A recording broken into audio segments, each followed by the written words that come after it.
இங்கே ஒரு வேலைக்காரனை குறித்து வாசிக்கிறோம். எஜமான் திராட்சை தோட்டத்தை கொடுத்தார்னா அதன் கனிகளை அவர் எதிர்பார்ப்பார். தோட்டத்திலே நீ விதைக்கலாம், பலன்களிலே ஒரு பங்கை எனக்கு தர வேண்டும் என்று சொல்லும் பொழுது பலன் வந்த உடனே என்ன பண்ணியிருக்கணும்? பெருந்தன்மையாக கொடுத்துருக்கணும்ல. ஆனால் இந்த ஊழியக்காரர்கள் தோட்டத்தை அபகரிக்க நினைத்தார்களாம். வாழக்கூட முடியாத அளவிற்கு சாவை தேடி ஓடுன வாழ்க்கை இருக்கு.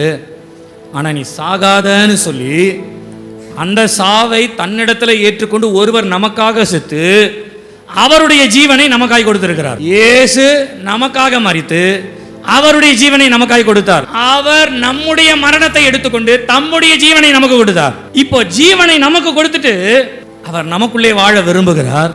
நமக்குள்ளே தேவன் வாசம் பண்ணுவதற்கு விரும்புகிறார்.